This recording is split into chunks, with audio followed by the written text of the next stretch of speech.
할렐루야, 주님을 찬양합니다.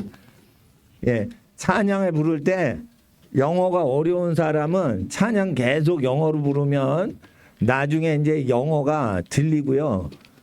이렇게 고백했던 그 구문하고 비슷한 건 다 들리게 돼 있어요. 자기가 말할 수 있는 건 다 들려요.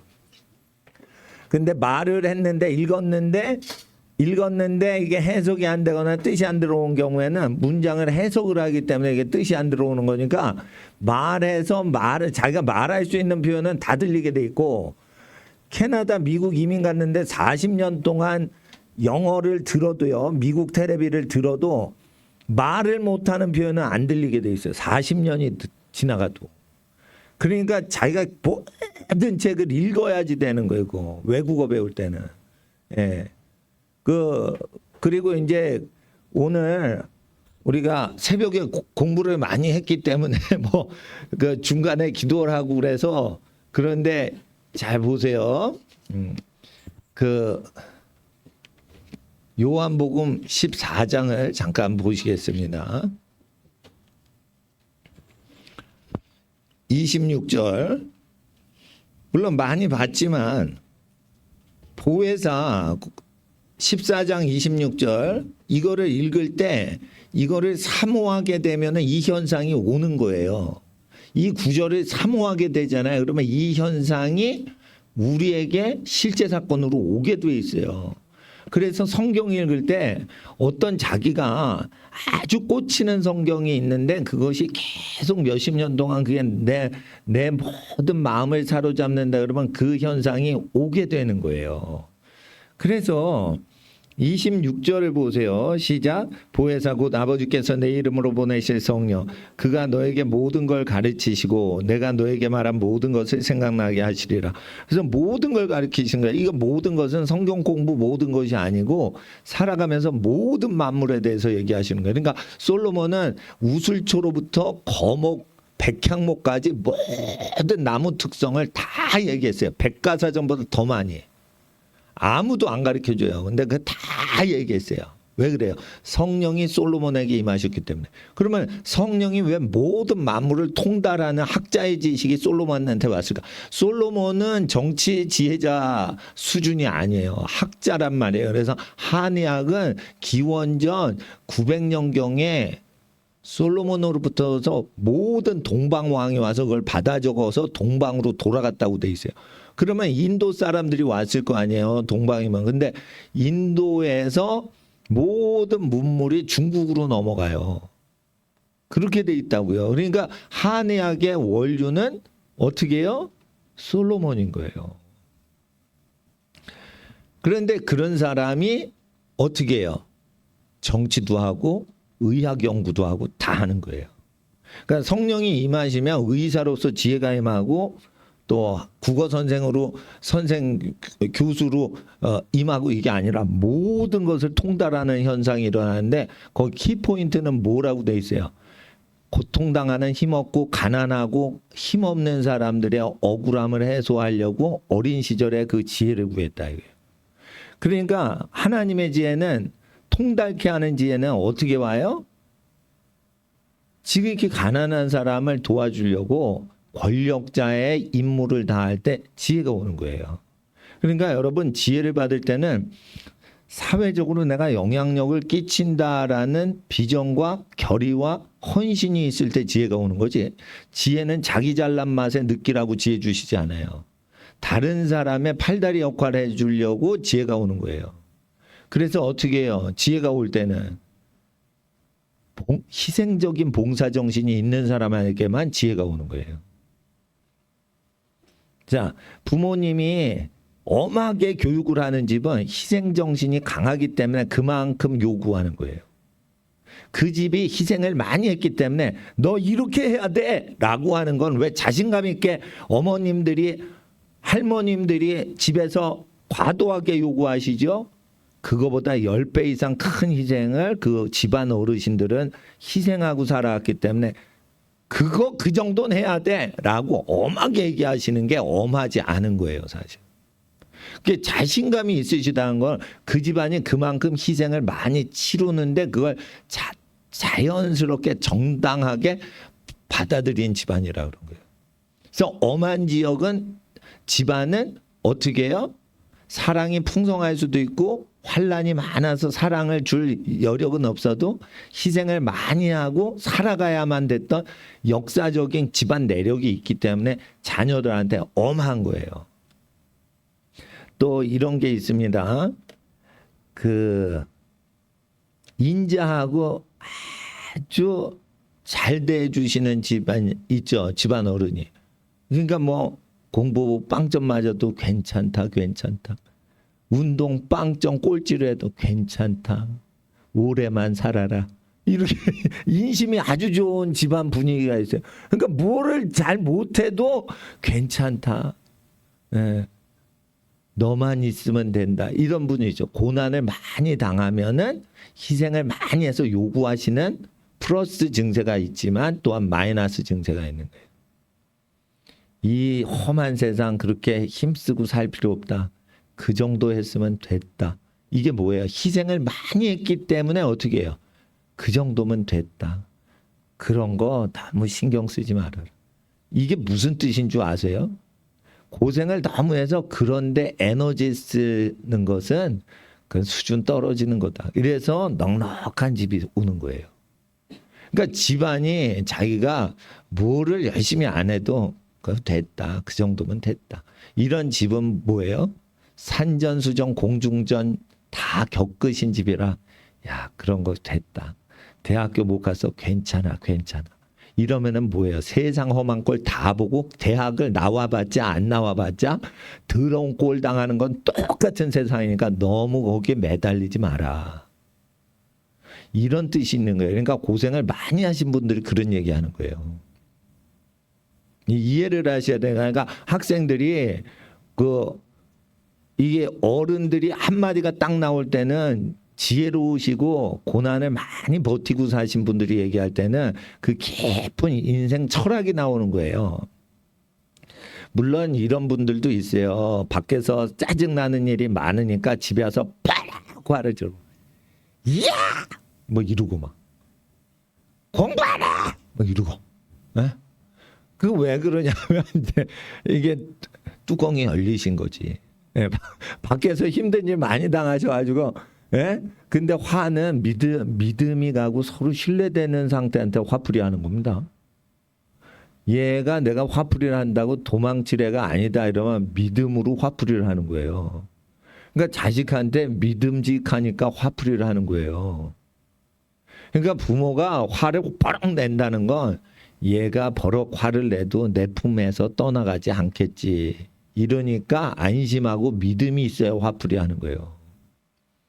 그러니까 여러분 그걸 아셔야 돼요. 그러니까 부모가 화풀이를 하건 됐다 하건 열심히 하지 그거밖에 못해 막 이렇게 세 가지 유형이 나올 때 그 모든 것은 다 의미가 있어서 얘기를 하는 거예요.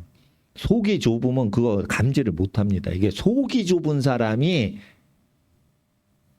다 있어요. 속이 좁은 사람은 그걸 이해를 못한다고.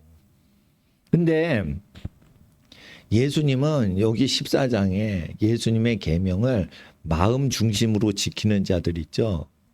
하나님이 원하셔서 지키는 거 말고 내가 그걸 지킬 때 은혜와 평화가 내게 있다라고 할 때 이 말씀을 지킬 때 자 27절 보세요. 평안을 너에게 끼치노니 이거예요.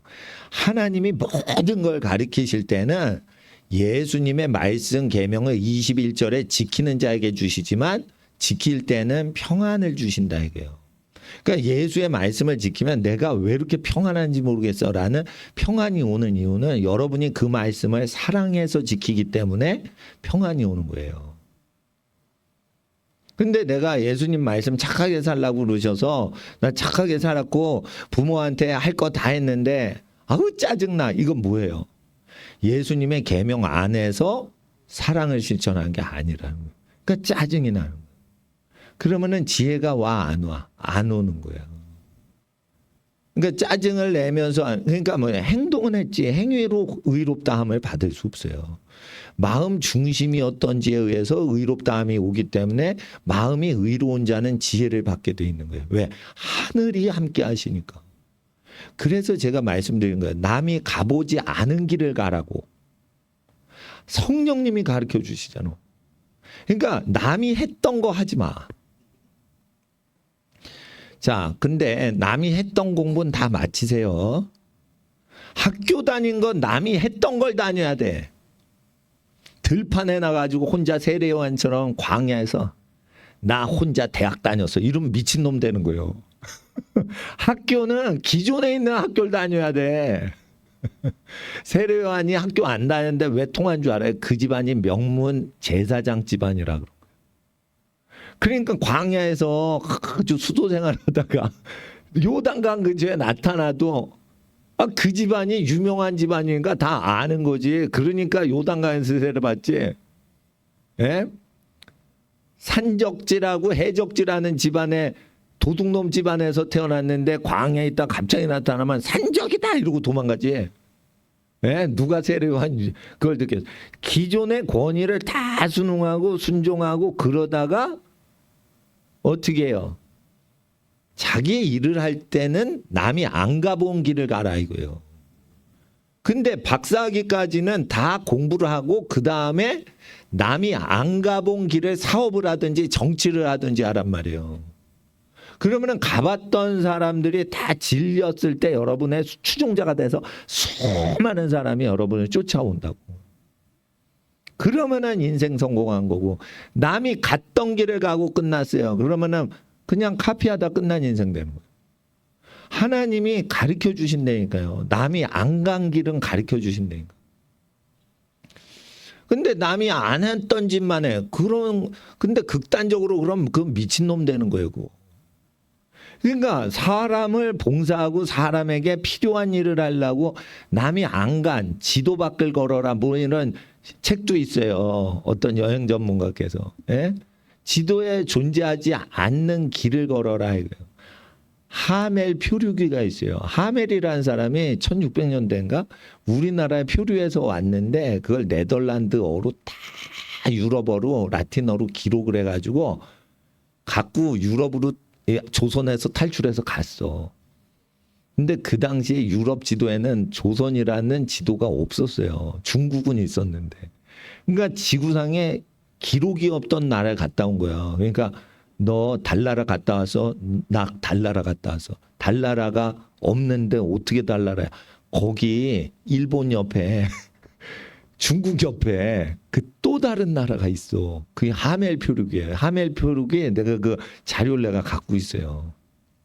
그러니까 기독교 사회에 조선이 당시에 어떻게 살았는지, 병자호란 당시에 어떻게 살았는지, 그 임진왜란과 병자호란 사이의 그 시대상을 그대로 체험한 게 기록이 돼 있어요. 그러는데 그 하멜 표류기는 유럽에서 학술 자료로 굉장히 중요하게 쓰임 받는 거예요. 예? 예. 근데 그 일단은 자기가 표류를 해도 그게 역사 기록이 됐다 이거예요. 하멜 거는. 예? 아니 길을 잃어서 방황을 하고 어디 헤매고 다녀도 그게 역사가 되게끔 하라 이거예요. 그러니까 여러분이 좀 실수를 하고 뭐 고생은 해. 엄청 개고생을 해. 그래도 그게 역사 자료로 귀한 자료가 됐다 이거예요. 하나님은 헛수고 개고생을 해도 귀한 인류의 역사 보고 자료가 돼서 동아시아 문물을 연구하는데 귀한 자료가 됐어요. 하멜 표류기가. 우리나라는 그거 중요하지 않지. 우리나라는 옛날부터 여기 한문으로 자료가 있으니까. 근데 저 베니스나 뭐 네덜란드나 이런 데는 그 자료가 없단 말이에요. 그러니까 그 자료는 서양 사람한테 귀중한 자료예요. 그렇듯이 그 개고생했는데 그런 귀한 자료가 있다면 여러분 귀하신 하나님의 말씀을 순종해서 고생하는 건 얼마나 귀한 인생의 역사적 의미가 있겠어요. 그러니까 역사상 여러분의 가치를 나타낼 수 있는 일을 하라 이거예요. 먹고 사는 호구지책으로 직업이란 걸 택하면 안 되는 거예요. 한 번밖에 못 살아. 그러니까 내가 어떻게 하면은 월급이 오르지 이런 거를 하지 말라고 명령하신 거예요, 예수님. 그러니까 나의 계명 안에 취직 생활을 하더라도 하더라. 예수님 계명 안에서 취직 생활이나 직장 생활, 대학 생활은 뭐예요? 내가 무엇을 먹고 취직해서 먹고 살지 진학 결정하면 안 되고, 내가 무엇을 해서 취직을 하고 직업을 가질지 호구지책 생계수단으로 취직이나 직장을 선택하면 안 된다. 이거예요. 안 된다. 제가 장담합니다. 여러분은 무엇을 해도 굶어 죽지 않습니다. 절대 굶지도 않습니다. 만약 굶어? 그럼 와서 여기 피아노 가져가. 바로. 내가 보장한다니까. 예? 내가 시키는 대로 했어. 시키는 대로. 예?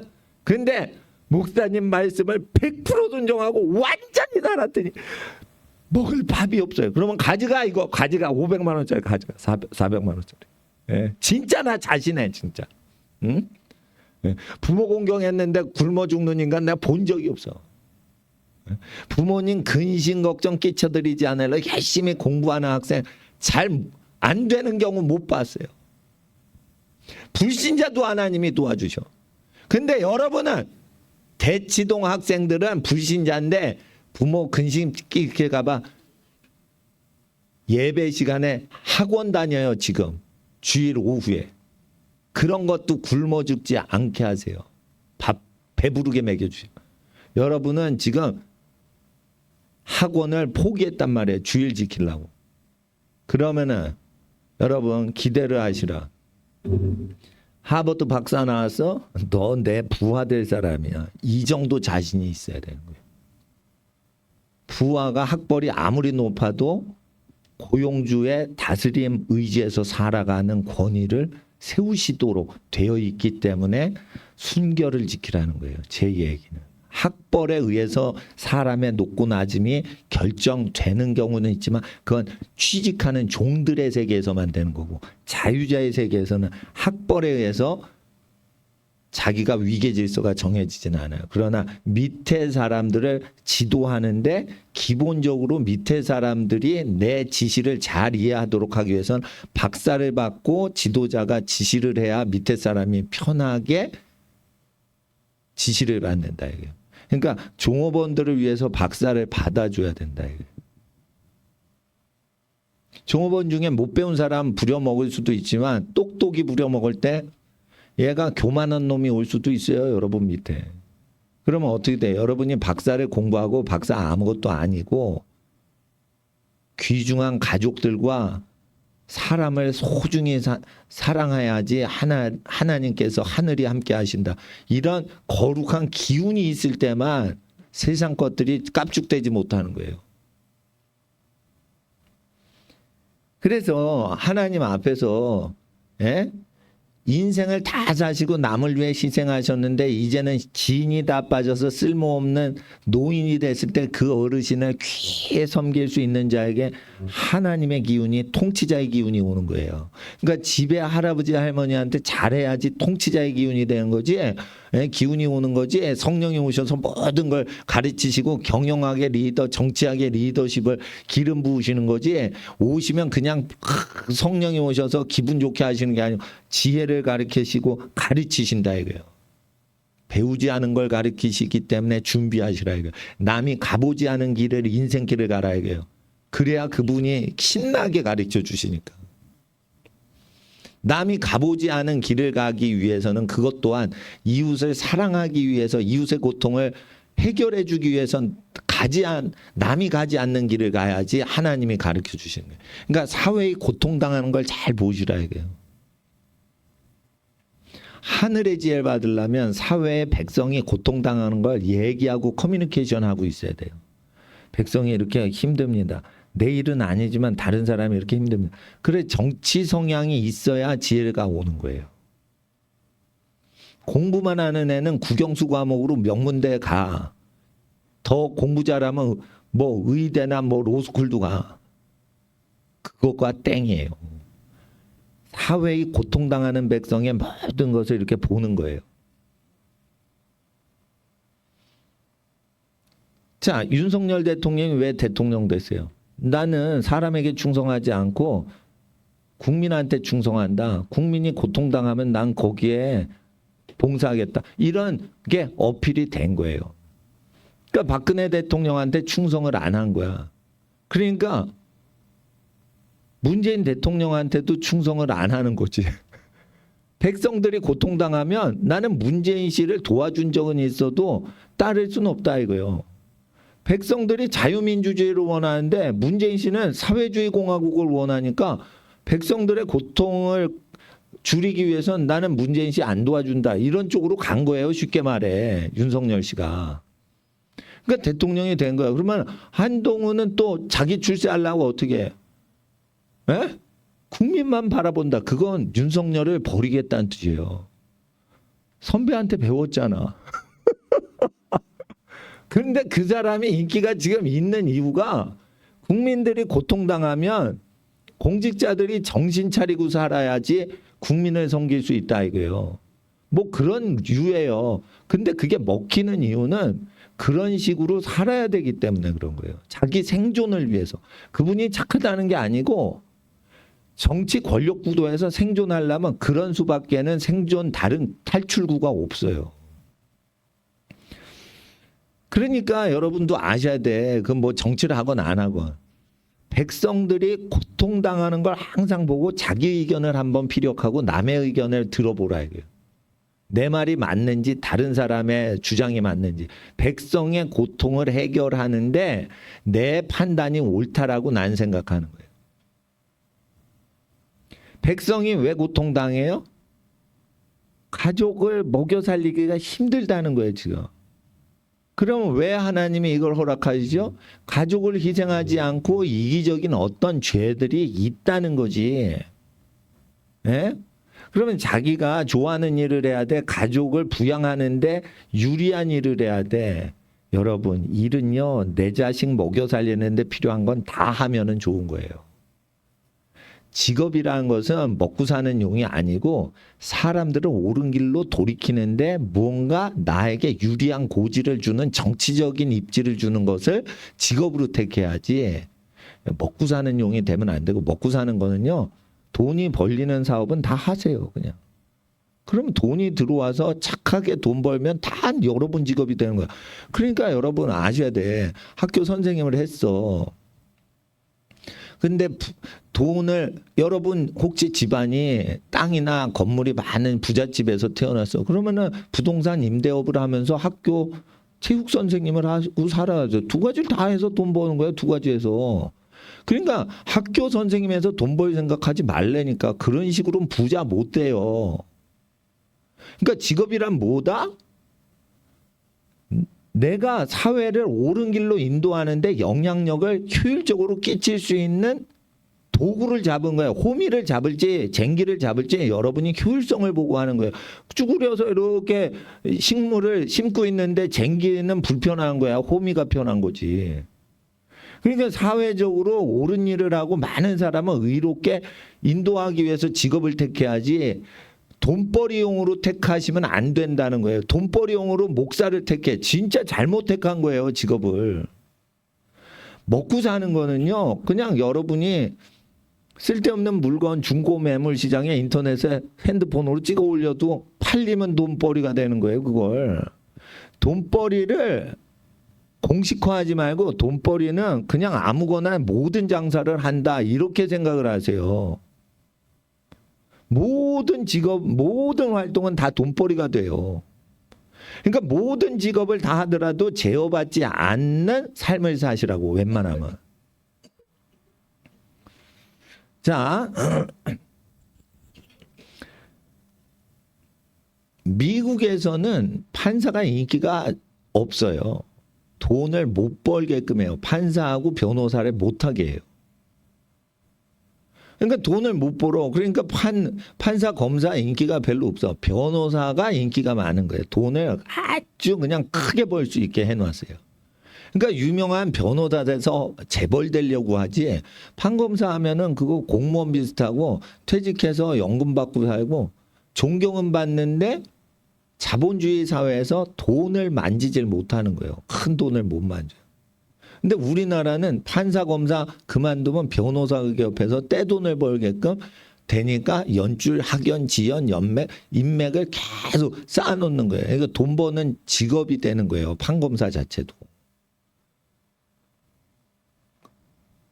그러면 돈 많이 벌면은 자기 마음대로 살 수 있으니까 그게 인기가 있고, 의사는요 은퇴가 없어요. 죽을 때까지 의사일 수 있어요. 그리고 남이 뭐 이래라 저래라 못해. 환자 고치는데 자기가 왕이지 거기 진료실에서. 그러니까 누구 간섭 안 당하는 거예요. 그러면 의사로 돈 벌어야 돼. 뭐든지 돈 벌 수 있어. 뭐든지 돈 버는데 내가 사회적으로 내가 의사입니다. 그래서 사회적으로 나의 입지에 영향력을 끼치는 통로로 의사를 사용해야지. 여러분 사업을 해야지 돈을 많이 벌지. 의사하면요 일반인보다 좀 더 돈을 많이 버는 거지 많이 버는 게 아니에요. 병원이 얼마나 경쟁을 많이 하는데. 그러니까 여러분이 직업관이 잘못된 애들이 있다고. 왜냐하면 학교에서 그런 식으로 직업은 돈 벌고 이 생계를 유지하는 거다. 하나님은 그러지 말라고 하는 거예요. 교육부와 다르게 가르치는 거예요. 직업관을. 솔직히 말해서 제가 장담을 합니다. 가족만 사랑하고 아무 일이라든지 도와드리면요. 정식 직업이 없는데도 굶는 일이 없고 옷이 부족하지 않고 자동차가 생기기까지 하고 집도 생겨요. 그러면 당신은 무슨 직업을 합니까? 직업은 없고 도와만 드립니다. 그러는데 부자가 되는 거예요. 예를 들어 보세요. 좀 안 좋은 건데 서초동의 법조 브로커는 뭐예요? 직업이에요? 아니에요? 아니에요. 직업이가 아니에요. 그럼 브로커 해요? 이러면 아니, 난 그런 거 안 해요. 이러는데 다 브로커 하는 거예요. 그건 뭐냐면 판사가 하고 싶은 얘기를 대신해 주고 변호사가 하고 싶은 얘기를 대신해 주는 거예요. 그걸 중간 이게 떠벌려 주는 사람이에요. 그러면 직업이 아니지. 직접 변호사가 판사한테 얘기하고 판사가 변호사한테 할 얘기를 다 하고 그러면 직통을 하면은 이거 조작해서 재판하는 거 아니냐. 이러니까 친척이나 고등학교 친구 통해 가지고 이렇게 전달을 하는 거예요. 그러니까 커뮤니케이션이 안 되는데 잘 되니까 오해가 풀리고 막 이러는 거야. 그러면 돈을 많이 번다니까. 직업이 아니에요. 이렇게 전화 대신해 주고 이런 거. 그러니까 직업이 아니니까 법적으로 그걸 잡아낼 수가 없는 거예요. 아니 판사하고 친하다고 잡을 수는 없잖아. 체포할 수는 없잖아. 거물급 변호사하고 친한데 그 사람을 잡을 수는 없잖아. 알고 보니까 그 사람이 삼촌이고 그 사람이 동생인데 어떻게 그 사람을 잡아. 법조 브로커는 동생이 할 수도 있고 삼촌이 할 수도 있고 고등학교 동기 친구가 할 수도 있고 이거는 친분관계로 하는 거니까 이건 어떻게 잡을 수가 없지. 친한데 그거 갖고 어떻게 잡아. 쉽게 말해서 사람이 할 수 없는 일을 대신만 해주고 돈을 안 받아도 뒷돈이 막 생기는 직업이 생기는데 어둠에 거래가 있는데도 그냥 아무 생각 없이 도와만 줘도 그게 먹고 살아가지고 변호사들 5명이 한 명의 브로커를 의지해서 먹고 산다는 소리가 있어요. 법조 브로커 한 명의 변호사 5명을 먹여 살린다는 소리가 있어요. 서초동에서. 그러면은 그냥 자기 일이 없어도 남의 일을 돕고 살아도 그렇게 먹고 산다. 예? 근데 자기 일을 하려면 어떻게 돼요? 이게 정주영 씨가 시키는 일을 이명박 씨가 그냥 계열사 따지지 않는 거야. 너, 예? 무역회사 일 좀 해. 그러면 그 현대 무역 하는데 가서 흑자 만들어 놓는 거야. 야, 그럼 됐어. 너 다시 와서 현대 자동차, 현대 건설 쪽 일해. 그럼 또 현대 건설업 이 공사장판에 가서 그거 포크레인 뜨는 거 그것도 하는 거예요. 무역하고 완전 다른 거예요. 그러니까 남이 원하는 거를 정주영이라는 노인이 원하는 거를 그냥 똑똑한 젊은이 이명박이가 그냥 도와만 준 거예요. 업종 가리지 않았다 이거예요. 그러니까 시키는 것만 그냥 잘 도와줬는데 뭐예요? 자기가 업자가 아니란 말이에요. 건설업 업자가 건축학과 출신이 아니고 토목학과 출신이 아닌데 건설업체를 일으켰다 이거예요. 토목업체를 일으켰다 이거예요. 그건 뭐냐면 그 사람 속에 하나님이 도와주셔서 되는 거예요. 건설업이나 토목업 박사가 해도 안 되는데 이명박 씨가 하면은 그걸 다 흑자 전환시켰다 이거예요. 이해가 되시겠어요? 그러니까 복을 받은 사람은 어딜 가든지 하나님이 도와주셔서 직업이 없어. 근데 시키는 것만 그냥 했는데 다 돈이 벌려. 이게 하나님이 도와주신다고요. 그러니까 어떻게 몸의 성결이 따라서요. 몸의 성결이 부모님께 공경, 하나님께 거룩한 예배자로 살아가자. 예, 그러는 거예요. 근데 하나님을 섬기는 유일한 길은 예수님 말씀대로 사는 거예요. 그러니까 예수 말씀대로 살려면 예수님 말씀을 내가 기억하는 좋은 방법은 얘기를 하는 거예요, 주변에. 야, 예수님이 이러시면은 이렇게 하면 복 주신다고 그래서. 그러니까 옆에 사람한테 얘기하는 거예요. 근데 믿음이 없어. 그러면 어떻게 해요? 불신자야. 그러면 야, 그렇게 살면 안 돼. 하늘이 올라면 넌 이렇게 살아야 돼. 그러면 하늘이 널 도와. 이런 식으로 해가지고 하나님 비슷한 용어로 쓰는 거예요. 그러면 하늘에서 복을 내리셔. 그럴 때 그러냐? 이러면은 그 다음에 하나님 얘기 다음에 하시라. 하늘의 저주와 하늘의 심판과 하늘의 축복과 하늘의 모든 생명이 내려오는 개념을 이해를 못하는데 하나님이라는 어떤 종교적인 것 갖고 먼저 부딪혀서 강제로 개종시키려고 하지 마시고 실제 축복과 저주가 나타나기 때문에 그 현상을 믿으라는 거예요. 현상. 네? 그러니까 제가 말씀드리는 거예요. 먹고 살려고 직업을 택하면 예수님 밖에서 사는 거예요. 그래서 재산이 안 모이는 거예요. 직업으로 돈을 모을 수는 없어요. 직업이라는 것을 통해 사람한테 유익을 끼치고 도움을 주기 위해서 하는 거고. 돈 벌고 살고 싶어. 그러면은 여러분이 학교 선생님인데 집에 있는 쓸데없는 텔레비전 그냥 중고 매물에 올리세요. 그러면은 돈 버는 거예요, 그거. 그렇다고 중고 텔레비 매매업자는 아니잖아요. 학교 선생님인데. 그러니까 돈 버는 건 뭐든지 돈이 오게 돼 있는 거예요. 뭐를 해도 돈이 올 수 있다고 생각을 해야지. 아, 출근하고 퇴근하는 걸로 돈 번다. 이게 말이 되는 소리야, 그걸. 사회적인 공적인 영향력을 베풀게 하는 거예요. 에? 그래서 하나님 앞에서 은밀하게 먹고 사는 것이 있고 공개적으로 드러내고 활동하는 게 있는 거예요. 그래서 예수님을 믿는 사람 중에 성령이 오셔서 모든 걸 가르치시려면 예수의 말씀을 다 지켜야 돼요. 그러려면 예수님 믿어서 고생하는 거 겪은 거 고생하는 것도 온다고 준비하고 있어야 돼. 내가 예수를 믿기 때문에 고생을 한다. 이런 일이 발생할 수 있다고 준비하고 있어야 돼요. 응? 코로나 사태 때 예배드린 게 왜 죄냐 이러고 대법원 판사한테 따졌더니 대법원 판사들이 판사 잡아넣는 일을 하나도 안 해요. 지네끼리 감싸기만 해. 그런 사기꾼들한테 재판을 판결받은 것 자체가 웃긴 소리예요. 무엇을 대법원 판결을 얻으려고 그래. 우리끼리 알아서 몰래 예배를 드리면 되지. 네? 그래서 제2 코로나 사태가 벌어지면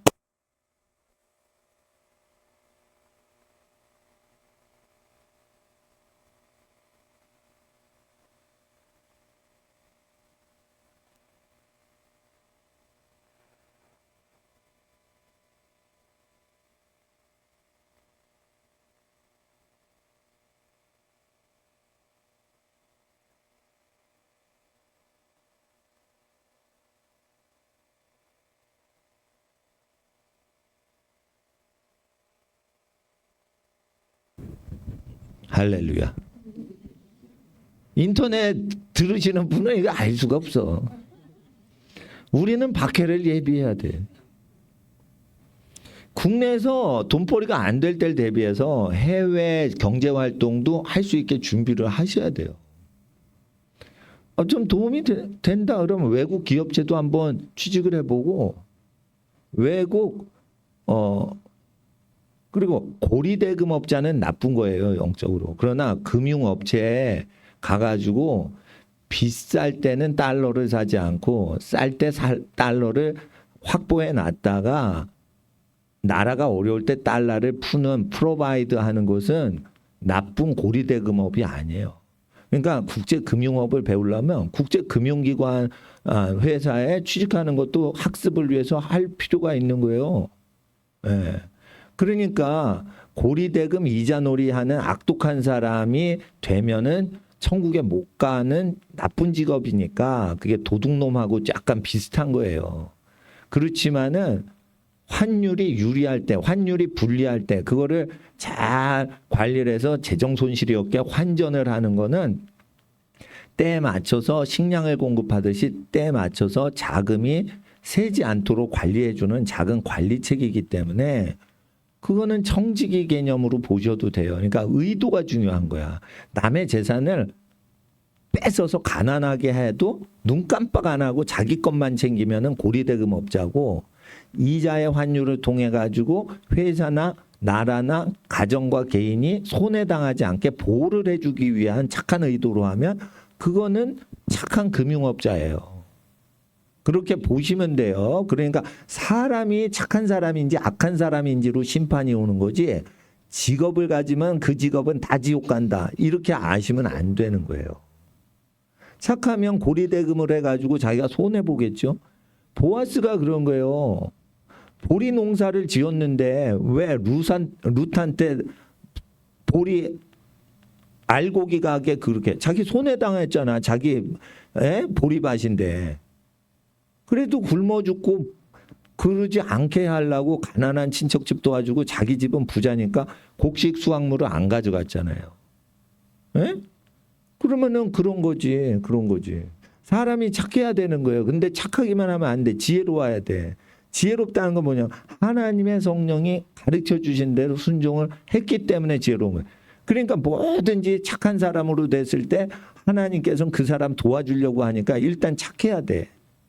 착한 건 어떻게 되냐? 이게 훈련과 순종과 시간이 쌓여야지 착하게 되는 거야. 그러면 하나님이 얘 괜찮은 애다. 그래서 내가 도와줘야지 하고 하나님의 마음에 들게끔 하시라 이거예요.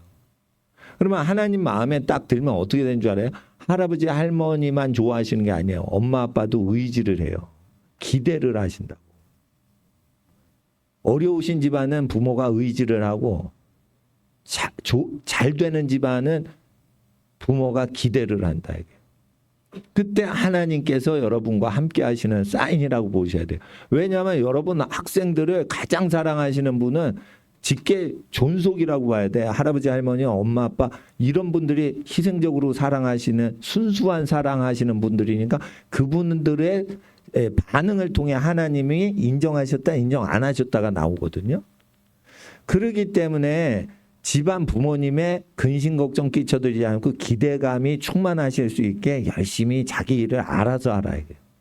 그러면 하나님이 도와주랜지 아닌지 안다 이거예요. 그리고 목사님이 참 잘 돼야 되는데 목사님은 죄인들을 도와주는 관점으로 본단 말이에요. 그러니까 부모님처럼 희생적으로 보는 게 아니고 불쌍해서 도와주는 경우는 있어도 진짜 사랑해가지고 도와주는 게 아니에요. 목사님들은. 쟤 안 도와주면 예수님이 야단치시겠지 나를? 이래가지고 도와주는 경우니까 사랑의 순도가 부모님 사랑보다 순도가 떨어지는 사랑이에요. 목사님들 사랑은. 왜 쟤 안 도와주면 예수님이 이 악하고 게으른 종아 왜 쟤 안 도와주냐 이런 소리 들을까 봐 아우 그래도 저 착하게 살아야지 이러는 게 있다고요. 목사님들 세계가. 그러니까 목사님한테 인정받는 것보다 집안 어르신한테 인정받을 때 그냥 만족을 하시면 안전한 거예요. 그러니까 하나님 앞에서 인정받을 때 가족한테 인정받으면 꿋꿋이 살아가면은 그는 건강한 사람이고 가족이 인정을 하는 것보다 사회한테 인정받으려고 막 하면 멘탈이 약한 사람이라는 거예요. 그래서 열심히 공부를 했어. 그래서 너는 최선을 다한 거야. 그렇지. 넌 최선을 다했지. 4년제 대학을 못 갔어? 그래도 넌 최선을 다했어. 이러면 걔는 승리한 아이예요. 너 4년제 대학 못 갔어? 야, 지방에 4년제 대학 텅텅 비었는데 왜 못 갔어? 이럴 때 사회적인 어떤 거를 신경 쓰지 말라 이거요. 자기가 최선을 다했냐 이거요. 그래서 하나님께 인정받는 사람은 착하고 충성을 해서 자기 최선을 다하는 사람이에요. 그러니까 하나님 앞에서 하나님이 그 갈 길을 인도해 주는 자는 남이 안 간 길을 간단 말이에요. 왜 그래요? 자, 따라하세요. 요한복음 14장 26절. 성령님께서 모든 것을 가르쳐 주시기 때문이다. 세상이 가르쳐 주지 않는 것을 모든 것이 다 포함을 하는 거예요. 자, 고린도 전서 2장 9절 보세요. 고린도전서 1장은 너희가 개바파다, 바울파다, 아볼로파다, 그리스도파라, 교파를 갖고 싸움질하니 너희가 어떻게 칭찬을 받겠냐 이거예요. 예? 그리스도가 십자가에 피 흘리셨지 바울이 너희를 위해서 피 흘려 죽은 적이 어디 있냐 이거예요. 그래서 교당 교파 갖고 막 나는 장로교다, 나는 순복음이다, 난 카톨릭이다 이렇게 싸움질하면요 성령님이 함께 안 하신다는 거예요. 카톨릭 안에서도요 예수님 말씀대로 살려고 노력을 해요. 그럴 때 야 착하게 살면 뭐하냐 마음으로 믿어야지. 그런데 마음으로 믿지만 착하게 행동을 하고 사는 게 중요하다라고 가르치는 게 카톨릭이에요. 그러면은 마음도 착하게 먹고 믿고 행동도 착하게 행실하고 사는데 그게 왜 죄악이에요? 카톨릭의 구원론이 잘못됐다 하지만 마음으로 믿지만은 행동으로까지 열매 맺게 하자라고 해야지 제대로 믿는 거다 하는데 그게 악을 행하는 거예요? 아니에요. 그래서 카톨릭에서 아주 예수님 성경 말씀하신 것대로 그대로 살아가는 분들은 구원받아요. 사람들이 아니 행위가 착해야지 좋다고 하는 카톨릭은 나쁜 거 아닌 거예요. 행실이 착하게 사는데 그게 왜 나빠? 교황이 나쁜 거는 행실이 착해야지 구원받는다라고 하면서 지가 나쁜 짓을 한단 말이에요. 교황이. 수도사들은 가난하게 살아. 그리고 교황은 재벌처럼 살아. 그게 정상이냐 이거요. 수도사는 거지같이 살고 교황은 재벌같이 임금님처럼 사는데 그게 편하게 사시겠냐 이거. 정상적이면 불편해야지. 아 수도사들 교황청에 다 같이 해서 고아로운데 같이 생활하게 해야지. 그래서 예수님 말씀하고 안 맞으니까 교황 제도가 잘못됐다는 거예요. 그렇지만 예수님을 믿어서 마음으로만 믿지 말고 입술로만 고백하지 말고 예수님이 분부한 거대로 가난한 사람 도와주고 착하게 살아가는 거는 수녀님들이 착하게 살아가는 건 그건 좋은 일이에요. 그걸 왜 나쁘다고 그래요? 예? 그러니까 저 카톨릭에서 무조건 지옥 가 카톨릭 100% 지옥 가 이러지 말고 카톨릭에서 예수님 말씀 그대로 쫓아서 예? 하나님만 위해서 사랑하고 살고 이웃을 자기처럼만 똑같이 대우하고 교황처럼 살아가지 않으면 구원받을 수 있는 거예요. 단지 개신교를 좋아하지만 개신교의 부족한 점도 인정을 하고 카톨릭의 약점도 인정하고 그래서 합력해가지고 더 좋은 예수님의 분부하심을 완성하려고 믿어야지 그리스도인이지 우리가 다녔던 교회가 제일이고 지구상의 모든 교파는 다 잘못됐어. 이런 극단주의에 빠지시면요. 2장 9절 성령의 지시를 못 받아요. 그러니까 너무 교파주의로 빠지지 마시란 말이에요. 그냥 옛날에 여러분이 다니셨던 교회가 순복음이야. 그러면 순복음은 기도를 부르짖어 열심히 한단 말이에요. 에? 그리고는 예수 잘 믿으면은 성령 받고 성령 받으면 방언하고 열심히 신앙생활하고 그러면은 부자 됩니다. 요게 순복음 교회의 특징이에요. 가난한 사람들이 많이 왔던 교단이기 때문에 일단 그 교회는 부자 된다고 설교를 때려야 돼. 왜냐하면 전부 재래시장에서 생선 팔고 이런 분들이 처음에 다 순복음교회 다녔기 때문에 일단 6.25가 터진 다음에 이게 순복음이 히트를 친 교단이거든요. 6.25가 터졌는데 지금 예수 믿고 가난하게 평생 헌신을 하죠. 헌신 안 해도 가난해.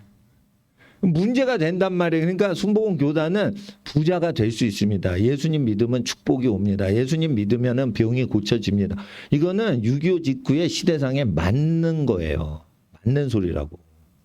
미국의 순복음이 언제 컸어요? 1차 대전 끝나고 나서 터졌어요.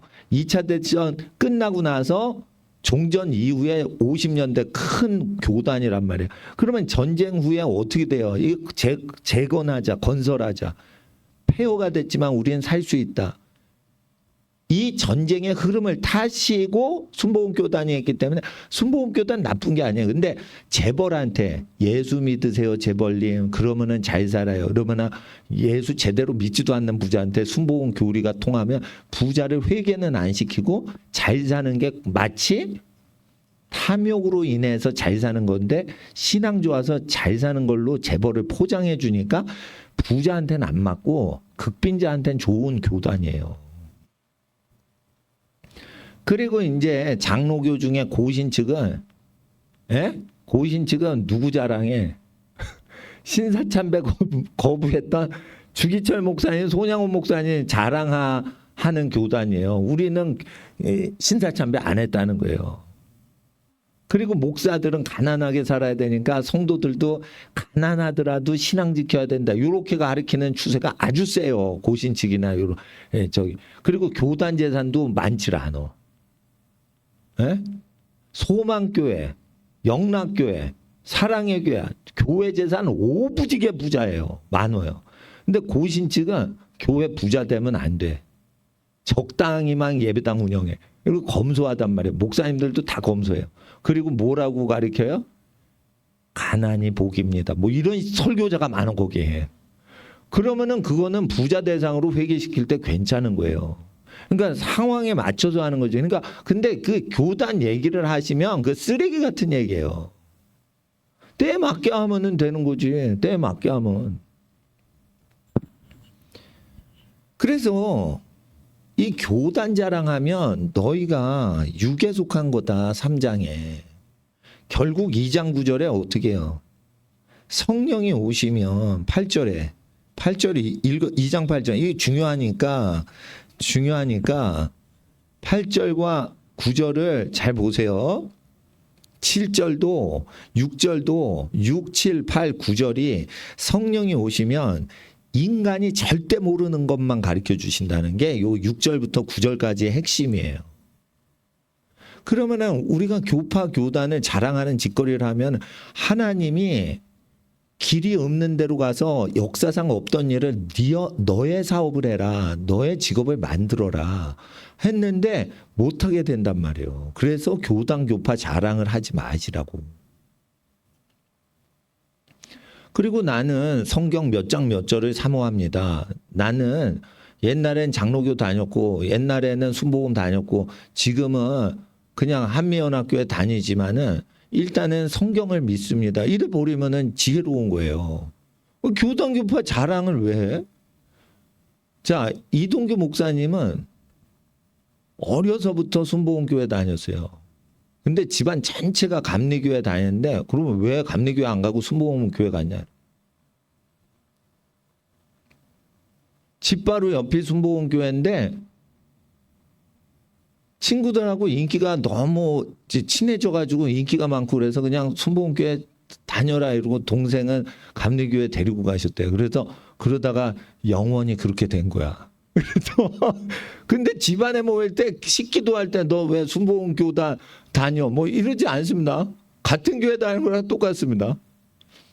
저는 장로교회에서 안수 받았는데 이동규 목사님하고 저기 사무엘 목사님은 순복음교단에서 안수 받으신 거예요. 폴용 목사님은 장로교회 신학교 나오고 안수는 최성규 목사님 저 인천 순복음교회 그쪽에서 받았어요 또. 그러니까 교회 일을 너무 잘하시니까 뭐 이렇게 하다가 그렇게 됐어요 큰 교회에서. 그런데 교단이나 이런 색깔 없어도 우리는 항상 친형제 같이 잘 지내요. 그러니까 1장을 항상 생각하셔야지 2장의 비밀을 우리에게 주신다는 거예요.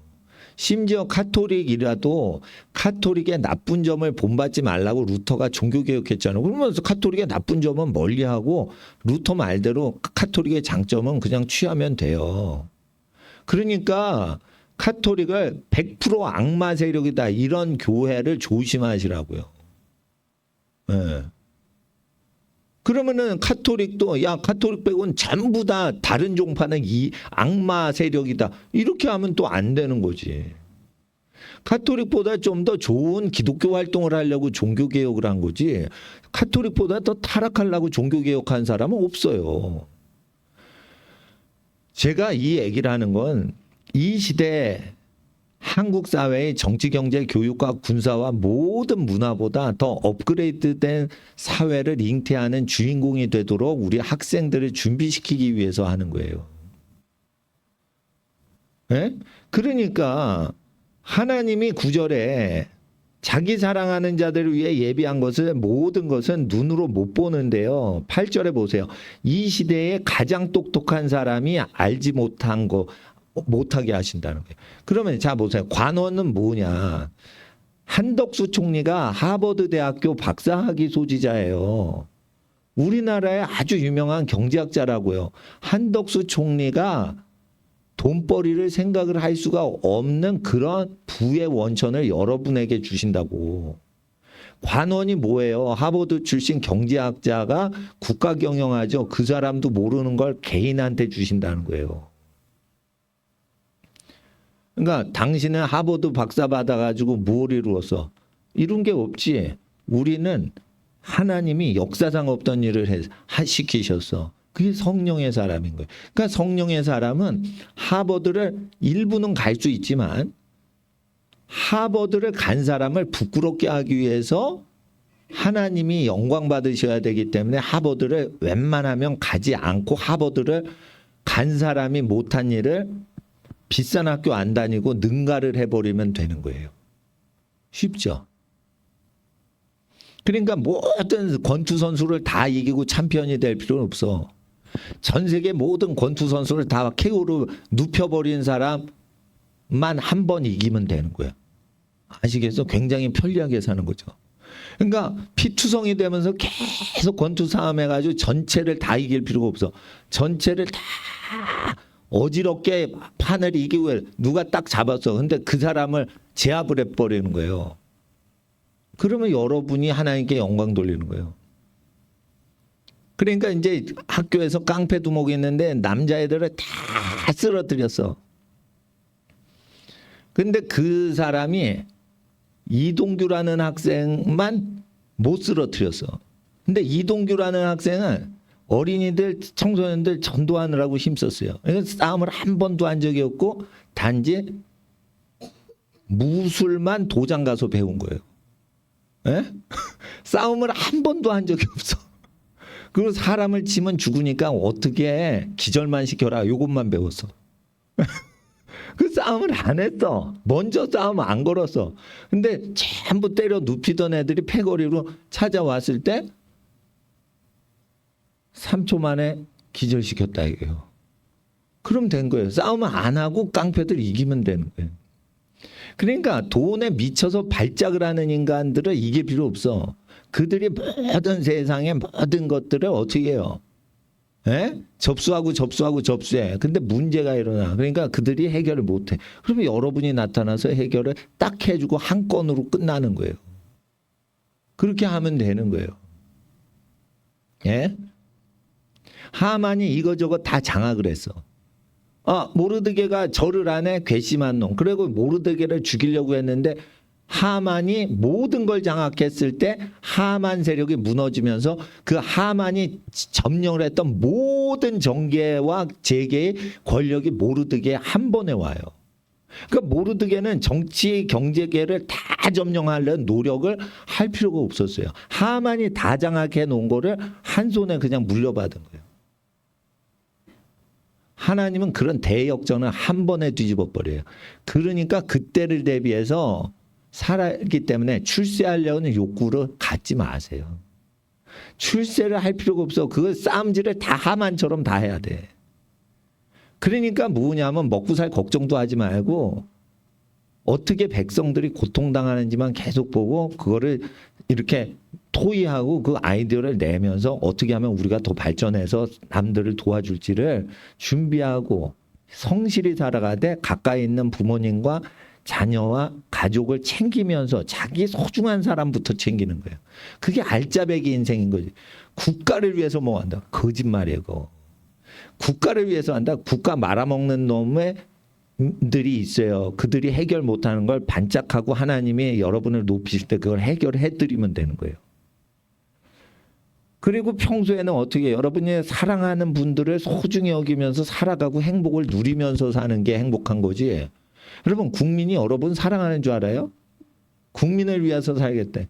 안 그래요. 여러분을 사랑해 주시는 가족을 위해 사랑하면서 사셔야 행복한 거예요. 선도사에 헛되고 헛되니 국가 일도 다 헛되고 가족끼리 밥 먹고 행복하게 사는 게 제일 기쁜 거다. 이렇게 돼 있어요. 그러니까 하나님 앞에서 지혜로운 솔로몬 왕이 결국은 잘못 산 거를 얘기를 한 거예요. 자기가 잘못 살았다는 거. 가족을 사랑함으로 행복을 느낄 수 있으면 그는 국가를 사랑해서 큰일을 한 사람보다 하나님 앞에서 만족을 드리는 사람이다. 그런데 그런 사람은 어떻게 쓰여요? 악이 번성할 때 그게 한계점이 도달해요. 악의 한계점이 그때는 등장시키시는 사람인 거예요. 그러니까 실력은 갖춰야지. 그러니까 동양 철학으로 하면 노자같이 은둔주의로 하지만 입신양명의 공자와 맹자 사상을 위해서 숨어 있다가 등장해서 나타나야 되는 거예요. 그래서 하나님 사상은 노자 음둔주의 사상이 아니에요. 공명사상 임금을 도와 국가 경영을 잘하는 공자와 맹자의 가르침 그거 안 돼요. 그렇게 계속 있으면 악한 임금한테 물들어요. 그러니까 공명사상을 따라서도 안 되고 노자사상을 따라서도 안 해요.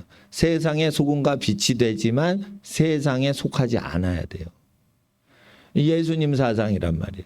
근데 모든 생명체한테 다 넣어주시거든요. 근데 특별히 누구한테 강하게 오시냐면은 예수의 말씀을 행동하고 살고 남에게 지키고 살아라. 이런 것을 지켜야 평안이 온다. 내가 너에게 평안을 끼치노니 해가지고 평안의 길을 따라서 하나님의 사랑을 실천하란 말이에요. 제가 왜 부모님 공경하라 할아버지 할머니 연세 아주 100세가 넘으시면 하늘나라 가시면은 잘 못 해드리니까 할아버지 할머니 늙으실수록 이렇게 인사드리고 일주일에 한 번 식사 차려드리고 인사드리고 말씀 들어드리고 이런 걸 왜 하라고 그러냐. 그걸 할 때 마음이 행복하고 평안해지냐 이거예요. 자기를 이뻐해 주시는 늙으신 할아버지 할머니가 자기를 이뻐해 주실 때 그때 차려드리고 행복을 느끼냐 이거예요. 손주들이. 그러면 예수님이 함께 하시는 거예요. 그래서 사랑을 받고 어르신 늙으신 분이 나를 사랑해 주실 때 그걸 즐길 줄 아는 기질의 어린이가 돼야지 큰 사람이 되는 거예요.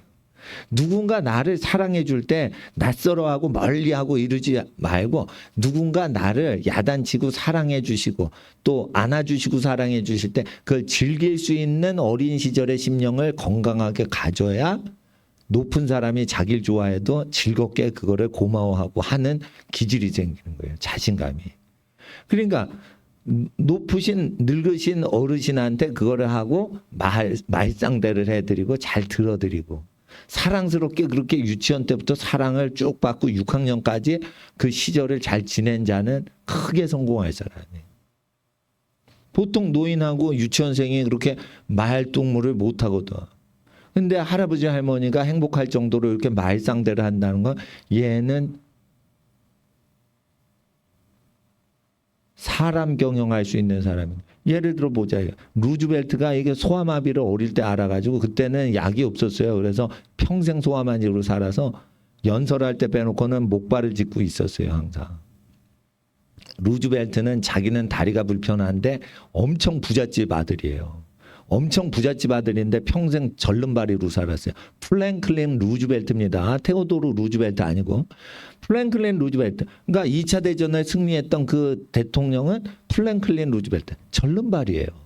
근데 플랭클린 루즈벨트는 항상 무슨 말을 했냐면 나는 어떤 사람을 만나도 그 사람을 자연스럽게 설득시키는 능력을 나는 갖고 있어서 내가 설득 못 시킬 인간은 없다라는 자신감이 있었어요. 그러면 여러분 두 다리가 멀쩡한 사람도 아무리 설득해도 그 사람 설득 못하는데 어떻게 이렇게 잘하냐. 친화력이에요. 친화력. 루즈벨트의 친화력인 거예요. 그건 어디서 나온 거예요. 귀족 집안에서 부잣집에서 할아버지 할머니 가족들을 잘 대하고 이게 대화를 하는 거예요. 같이 모여서 식사해서. 그거를 이 접시를 차리면서 수저를 차려 드리면서 기분 좋게 식사하실 수 있도록 이렇게 할 때 식사 시간에 모든 정치인이 설득 당하고 당하는 거예요. 식사 자리지 공식 회의석상에서는 그 설득 못 합니다. 그 사람들 눈이 있는데 어떻게 그 해요? 사적으로 설득을 다 시키는 거지. 그러니까 식사 문화가 굉장히 중요하기 때문에 할아버지 할머니 이거 차려드리고 하는 거는 이 사교술이라는 가장 중요한 과목에 100점짜리 장학생이 되는 거예요.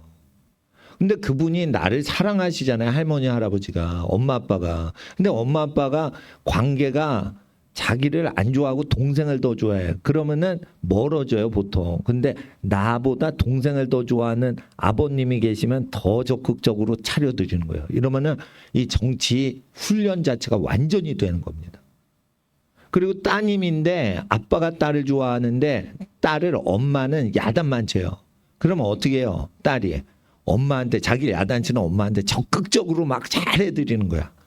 그러면 얘는 대처수상 할머니가 될 사람이에요. 똑똑한 사람이 되는 거예요. 예? 메르켈보다 10배 똑똑한 정치인이 될 수도 있어요. 그러니까 자기를 야단치는 분한테 적극적으로 자신 있게 멘탈로 잘 섬겨드리는 거예요. 그럼 회장님이 직원들을 막 야단치면은 이게 지도자 기질이 없는 사람은 중국도로 눈치 봅니다. 근데 막 야단치잖아요. 그러면 그러면 이렇게 하시죠? 이게 잘 적극적으로 탁 나와서 자신감 있게 받아치어서 회장님 마음이 시원해지게 그렇게 된단 말이에요. 그거는 집안 부모님하고 이게 밀당을 해본 사람이 하는 거예요. 플랭클린 루즈벨트는 그런 걸 다 겪고 이겼기 때문에 그의 설득력이 탁월한 거지. 당연히 기독교인이고요. 믿음은 없지만 미국의 정치인은 무조건 예수님을 믿어야 돼. 그래서 그의 사생활이 얼마나 신령하게 생활했는지 모르지만 부잣집 아이들인데 절름발이란 말이에요. 그러면 가난한데 두 다리가 멀쩡한 게 낫지. 부잣집인데 절름발이가 좋아요? 나 같으면 가난한 집에 두 다리 멀쩡하고 운동 마음껏 하는 게 더 좋겠네. 그런데 절름발이 그걸 극복을 했다는 거지. 절름발이니까 어떻게 해요? 계속 앉아서 대화를 해야 될 거 아니에요. 어릴 때부터 소아마비 절름발인데. 그러니까 계속 대화하다 보니까 인간이 어마어마하게 중요한 재주를 가진 거예요, 이 사람. 그러니까 사람을 잘 섬기고 이러려면은 집안 어른을 잘 섬겨주고 또 동생들이 있으면 너 이거 해. 이거 해. 너 먹어라. 동생을 입혀주기 전에 자기 좋은 거 안 입고 자기가 동생이 좋은 거 먹을 때 같이 먹어야지 내 동생 먹여주니까 나 행복하다 이러고 먹으면은 그 사람 부가 오는 거예요. 부자 되는 거예요. 동생 챙겨주고 그때만 자기 먹는 거. 지도자 되는 거예요. 그러면은 회사 재정 다 여러분이 맡을 수 있는 거예요. 자기가 뭐를 하고 싶어도 회사 행사로 뭘 하고 있어요. 이게 다른 사람 챙기지 않고 자기 거 챙기면 죄송한 습관이 들게 알아야 돼요. 그러면은 회장님이 모든 회사 재정 그 사람한테 다 맡기고 시 재정을 시장인 사람이 그 사람한테 다 맡긴단 말이에요. 유명세로 신뢰 얻는 게 아니고 그 사람의 됨됨이로 먼저 핵심 요인들한테 신뢰를 얻고 때가 될 때 유명한 건 하나님이 시키시는 거예요. 이 유명세를 타시려고 하면 겁먹들어요. 그러니까 우리가 왜 공부를 열심히 하고 학교 생활을 하고 이게 달려가야 될 학벌이나 학력 과정을 다 공부를 해야 되냐. 지도자로 예선이 돼서 준비돼야 되기 때문에 밑에 학력이 높은 사람을 지도하려면 학벌을 따줘야 돼서 그런 거예요. 여러분이 초등학교만 나와도 하나님이 여러분 도와주신단 말이야. 그런데 정치인 만나서 설득해야죠. 누구 만나 설득해야죠. 에? 그리고 못 배운 노동자가 왔어. 그런데 여러분 많이 배웠어. 야, 많이 배운 거 아무 쓸데없어. 이러면 노동자가 많이 배운 지도자인 고용주를 신뢰를 해요. 야, 난 많이 배웠어. 넌 못 배웠지. 그러니까 너는 노가다나 뛰어. 이러면은 안 되는 거예요. 많이 배웠는데 이거 많이 배운 거는 다 세상 앞에서 쓸데없어. 고생을 해서 수고하시는 분이 최고입니다. 배운 사람이 그 얘기를 할 때 딱 순종하는 거예요. 일단 배우지도 못한 놈이 그런 얘기를 하면 에이, 지가 못 배웠으니까 저 소리 하는구나. 이렇게 된다니까. 그러니까 리더십이 먹히는데 한계가 있기 때문에 배워놓으라는 거예요. 학력을. 그래서 박사학위를 받으라는 거지. 아무거나. 아무거나 박사가. 일단 박사까지 가서 그러면 그 사람한테 시비를 걸 수가 없어요. 모든 분야. 그게 체육학이든 물리학이든 박사까지 공부를 했어. 예를 들어 보세요. 장미란이라고 역도 선수인데 체육부 차관했잖아. 그분이 뭔가 학위를 받고 그랬어요. 근데 그게 물리학이나 우주개발이나 그게 아니고 체육 분야 박사란 말이에요. 그러면은 나사 우주공학보다 뭐 수학을 더 많이 쓰고 이러진 않으실 것 같아. 체육이니까 약간 체육 수학과 교수보다 수학을 더 많이 하지 않지. 그렇다고 수학과 천재 교수님이 체육 박사님한테 나는 수학이라는 걸 박사 땄는데 당신은 체육을 박사 따서 수학이 더 위대한 겁니다. 이런 거를 학자들은 논하질 않아요. 많이 배운 사람은 전공 자체를 다른 전공하고 비교지를 안 해요. 그분은 영문학 박사시고 나는 체육학 박사입니다. 이렇게 서로 존중하는 문화가 있기 때문에 어느 정도 레벨 가면 서로 다 친하게 지내지 그걸 우리 파벌로 나누질 않는데 전공이 다른 종류인데 뭘. 그러니까 자기가 좋아하고 자기가 사람을 많이 사귀는데 도움이 되는 사회적인 기능을 하는 전공을 박사 따라고요.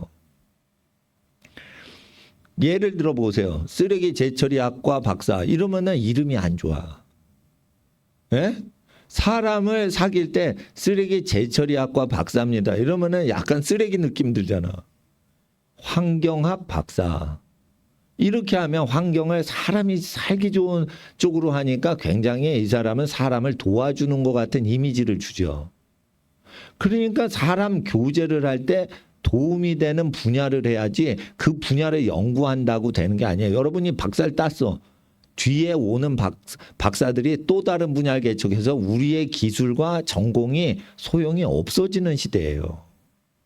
그러니까 전공을 땄을 때 박사를 땄을 때 내가 이런 걸 공부했으니까 이런 거에 대해서 토론을 하고 당신에게 어려운 거 있으면 내가 한번 말동무를 해드릴게요. 할 때 기득권자들이 사람의 견해를 물을 때 여론조사를 할 때도 박사학위 받은 분이 정치학 박사를 하신 분이 여론에 대해서 나는 이 여론 현상을 이렇게 좋지 않게 봅니다. 대통령께서는 이런 거를 그냥 쉽게 넘어가시지 마시고 이번 여론조사는 좀 생각을 해보셔야 됩니다. 우리 국민들은 고통을 당하고 있습니다. 정치학 박사가 얘기를 했기 때문에 그게 억셉트가 된다고요.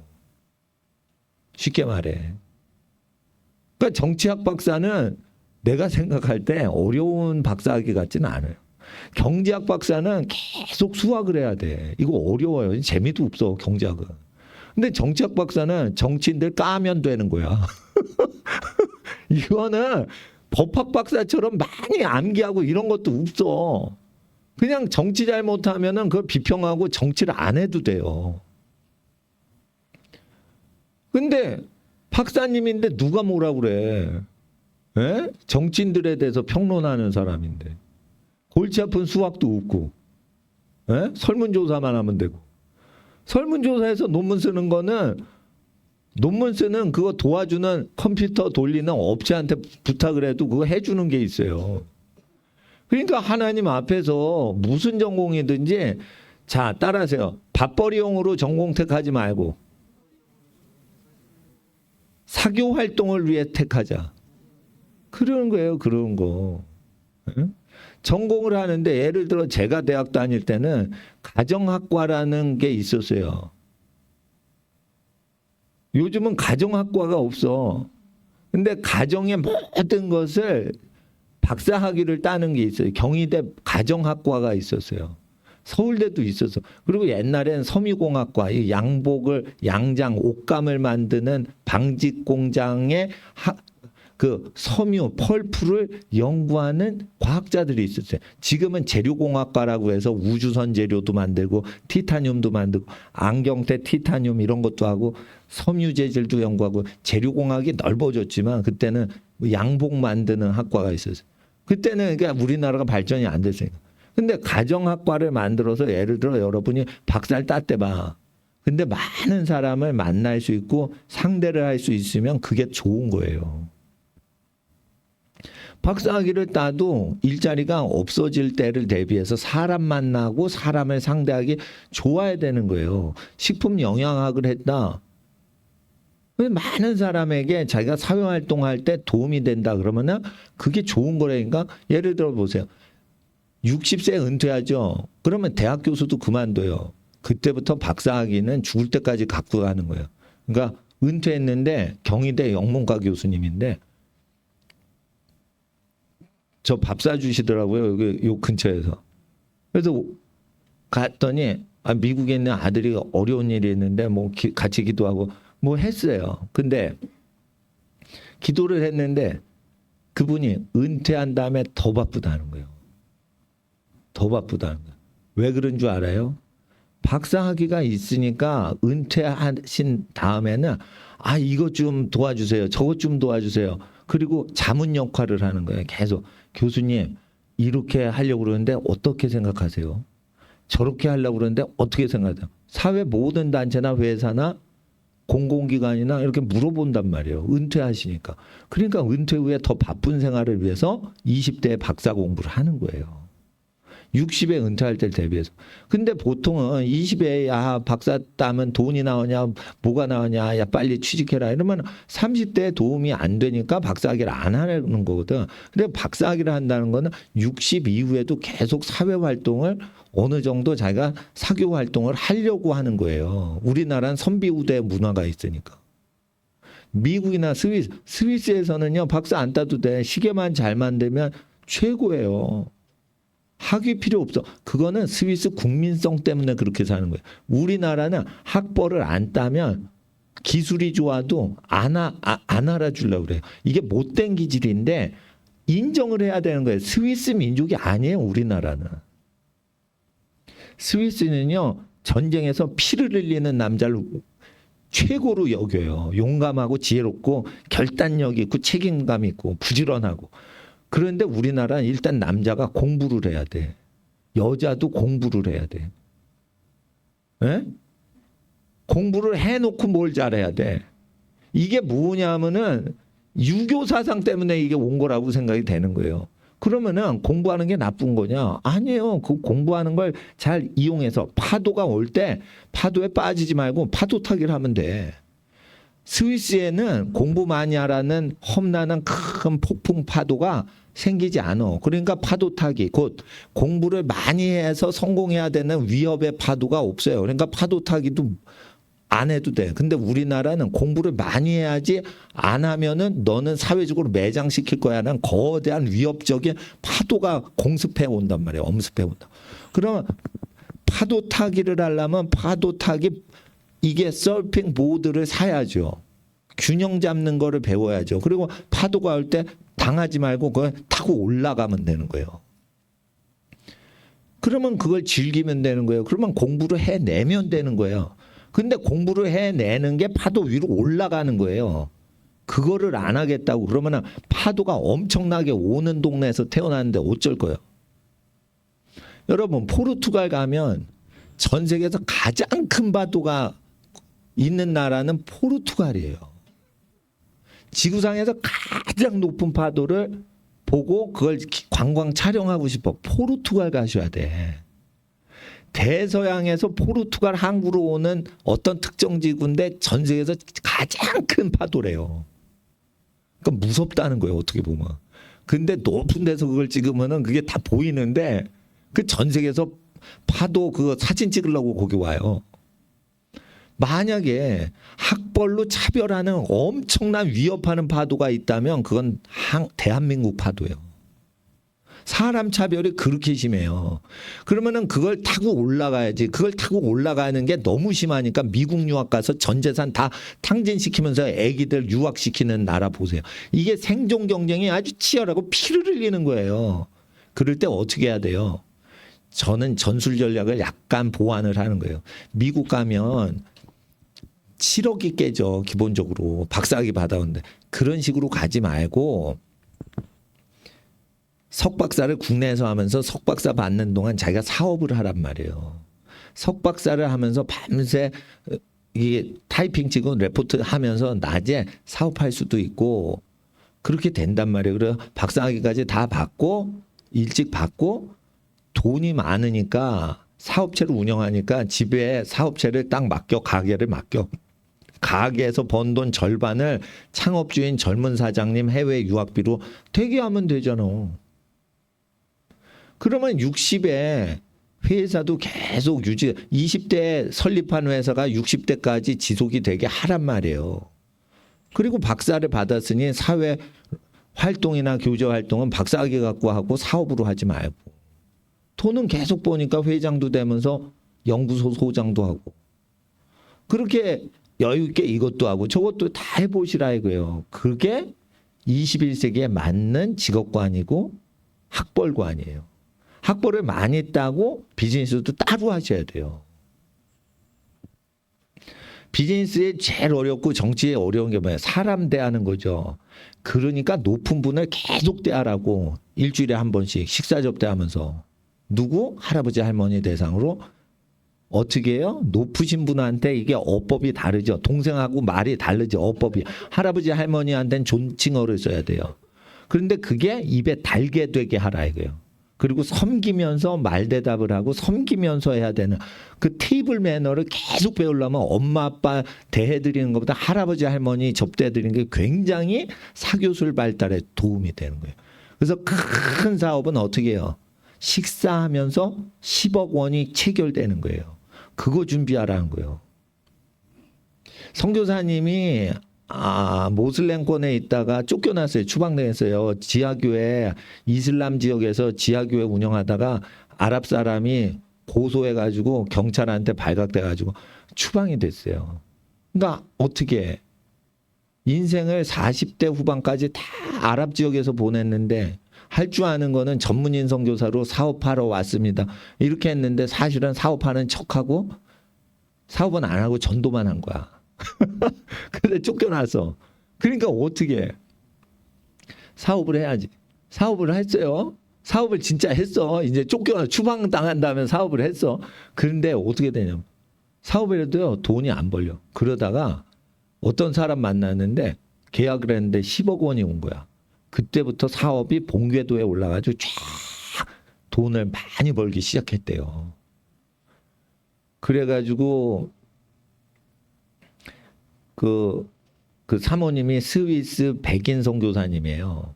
그러니까 한국 남자 선교사님인데 아기가 낳는데 한국 사람 같기도 하고 스위스 백인 같기도 하고 그렇게 생겨서 내가 이제 전도사 때부터 친했던 선교사님이니까 잘 알잖아요. 근데 중국에 있대. 왜 그러냐 그랬더니 중국 대학을 아기를 다니게 한대 두 딸을. 그러면 중국에 왜 있냐 그랬더니 중국에서 사업하느라고 이게 의류 공장을 중국에 뒀대. 그러면서 이제 뭐 아프리카랑 중동 지역에 의류 수출하는 거예요. 근데 중국 공장인데 회사는 한국 공장 한국 회사인 거예요.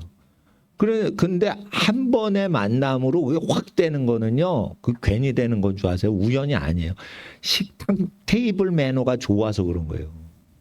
식탁 테이블 매너를 아주 최고급으로 익히라고. 그러면은 큰 계약 한 건으로 100만 건의 계약이 고생을 일으키지만 한 건으로 편히 산단 말이에요. 그러니까 매너가 좋은 거는요, 머리 똑똑한 것보다 100배나 유리한 고지를 점령시키는 거예요. 매너가 좋아야 돼. 매너가 좋으려면 엄마 아빠 잘해드리는 것도 중요하지만 할아버지 할머니께 네, 네. 말도 안 되시는 말을 해요. 할아버지 할머니가 그래도 네 이러면서 이렇게 계속 식사 좀 그거 해야지 최고의 사업가가 되는 거예요. 최고의 협상가가 되는 거예요. 정치인을 할 때. 그래서 제가 일주일에 한 번은 꼭 할아버지 할머니 식사를 차려드리고 한두 시간 말상대를 해드리고 네 그리고 그분이 기뻐하시는 대로 말다가 이쁘게 이쁜 마음이 있어야 이게 예쁘고 지혜롭게 말이야. 이쁜 마음이 있지 않으면요 이게 이쁜 말이 안 나가. 근데 이쁜 마음이 되려면은 저분이 나를 이뻐해 주신다는 느낌을 느낄 때만 이쁜 마음이 생기거든. 그러니까 엄마 아빠보다는 할아버지 할머니한테 사랑받잖아요. 아무래도 공부 못해도 괜찮다. 잘 크는구나. 아유 귀한 내 새끼. 손주들한테 항상 그러시니까 나를 조건 없이 더 사랑하시는 거는 엄마 아빠보다는 할아버지 할머니라고 생각을 하세요. 그래서 할아버지 할머니를 임금님 섬기듯이 잘 섬기고 네, 네. 그분의 마음에 걱정이 안 되게 잘 대답을 하고 식사 시간을 충분히 즐기고 대화의 장으로 그걸 하고 공손하게 챙겨드리고 공손하게 듣고 이걸 잘하면 엄청난 정치인이 되는 거예요. 마이크 잡을 때 용감하고 과감하게 안건과 정책을 얘기하지만 사적으로 테이블에 식탁 자리에 앉을 때는 아주 최고급 영국 신사가 되는 거예요. 그렇게 해야 정치나 사업이 성공을 하는 거예요. 네? 목사님은요 테이블에서 최대한 접대를 해요. 그리고 마이크 잡으면은 이건 딴 사람이 되는 거야. 그러니까 원래 제 성격이 식사할 때 목사님 저기 선교사님 잘 섬기는 그게 원래 제 성격이에요. 근데 이거 마이크 잡은 거는 잘 가르쳐야 될 거 아니에요. 정신을 차리게 만들어야 될 거 아니에요. 그거는 내가 공부 못한 학생으로서 공부를 해봤고 그리고 이렇게 하나님 말씀을 사랑하고 내가 살아봤기 때문에 세상을 정확히 진단하고 얘기하는 거예요. 그러니까 여러분 아셔야 돼요. 정치를 할 수가 있다. 60세에 내가 직장 은퇴하면 정치계에서 나를 부를 수도 있다. 생각하고 사셔야 되고 정치를 은퇴를 할 수 있게끔 정치 견해를 발표할 수 있게끔 사는 게 100세까지 정치인한테 자기 의견을 피력할 수 있어야지 행복한 거예요. 훈수를 듣는 것보다 책임이 있는 정치인보다 정치인한테 훈수를 둬서 국민들의 소리를 얘기할 수 있으면 그건 영원한 은퇴가 없는 영원한 정치인이 되는 거예요. 그리고 경제활동도 어떻게 돈이 벌리면 그게 다 자기 직업이 되고 자기 사업이 되는 거지. 전공을 따라서 돈을 버는 바보가 어디 있냐 이거예요. 내 전공은 경제학인데 지금 경제학으로 내가 먹고 사는 줄 알아요? 그거 아니란 말이에요. 내 기질이 남을 잘 되게 해주고 도와주는 기질이 있어요. 저는. 그 기질은 우리 엄마 닮아서 그런 거예요. 그러면은 내 기질 때문에 목회가 쉽게 되니까 목회를 할 때 지금 20시간이 넘게 굶었어요. 지쳐 안 지쳐? 안 지쳐.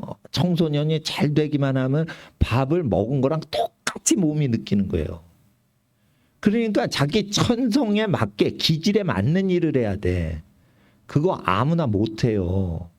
자기 기질대로 사는 사람이 5%가 안 된다고. 나는 5% 안에 들어간 사람이요.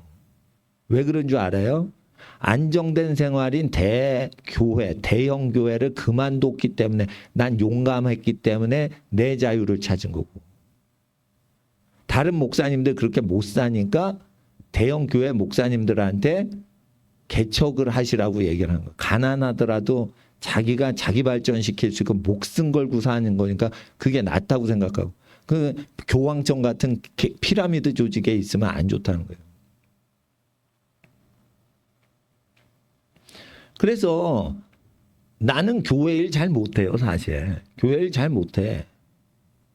예. 하나님 앞에서 자기 기질대로 해야 돼요. 예. 경건하게 잘하죠. 힘든 거 잘 못 튀죠. 예? 직감적인 판단력이 탁월해야 돼요. 남자가 말을 많이 안 해도 직감적으로 정확하게 더도 말고 덜도 말고 딱 정확하게 차려야 돼요. 그거는 힘든 운동을 해야 돼. 힘든 운동. 힘든 운동을 할 수 있어야 정신력이 0 초기치가 딱 온다고. 저울이 했을 때 체중 올라갈 때 0에서 체중이 올라가야 되잖아. 그 초기화를 잘 시키려면 힘든 운동, 힘든 공부를 해야 되는 거예요. 제가 60이 넘어서 은퇴 이후에 활동까지 생각해서 전공 정하를 했어요. 그러면 전공을 함부로 정해야 돼. 여러 가지 거쳐봐야 돼. 거치려면은 대학 여러 번 다니지 마세요. 석사 학위를 여러 개 다니죠. 1년 반 다니면 학과 공부 없죠. 한 학기는 논문 학교죠. 논문 학기지. 그럼 컴퓨터 작업만 하면 되는 거예요. 그러니까 각자 전공을 여러 개를 다채롭게 장착하고 싶어. 석사 학위를 여러 번 받는 게 나은 거지. 명문 고등학교 다니라고 억대 쓰지 말란 말이에요. 우리나라 저 외국 국제 고등학교 보면 억대예요. 그거 억이 들어가요. 엄청 비싼 고등학교. 그런데 돈 쓰지 말고 석사 학위 3개를 받아도 몇 천만 원도 안 드는 거야. 석사 학위 몇 개 받아. 6년 동안 공부하죠. 몇 개 안 되는 거예요. 인터넷으로 미국 대학 학위를 따세요. 얼마 안 들어요, 그거. 왜 미국 가가지고 7억을 깨부수는 거야. 집안 재산이 7억, 전 재산이 7억밖에 없는데.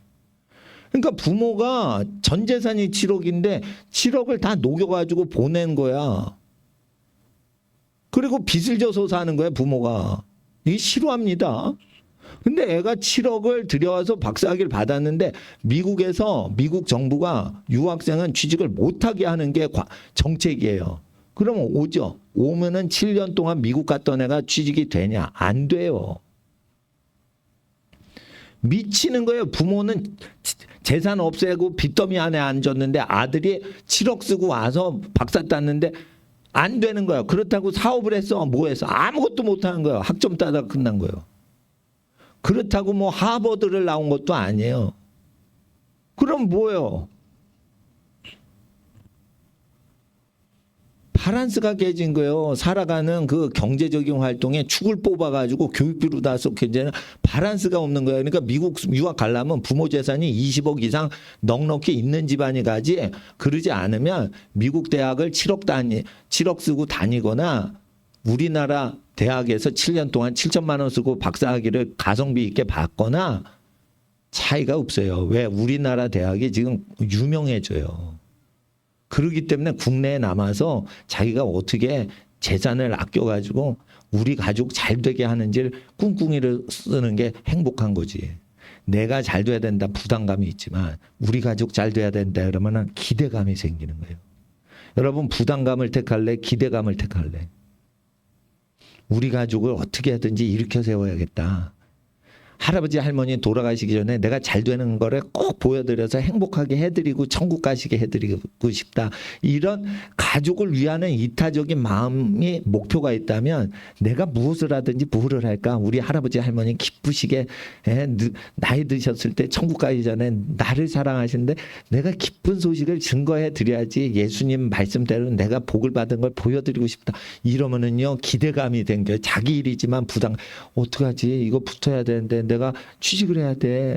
내가 취직을 안 하면 어떻게 친구들이 나 창피하게 쪽팔려. 뭐 이런 생각이 나요. 부담감이 오는 거야. 근데 어떻게 우리 할아버지 할머니 기대감을 저버리면 안 되는데 하나님 도와주세요. 이러니까 뭐 어떻게 하나님이 도와주죠. 똑같은 취직인데도 다른 거예요. 다른 거. 그래서 엄마 아빠 기대를 부응한다. 이건 좀 어려워요. 엄마 아빠는 잘해도 야단치게 본능이 돼 있어요. 그러니까 어떻게 이거 했어요 그러면 돼. 그거 갖고 되겠냐? 이게 부모님이에요.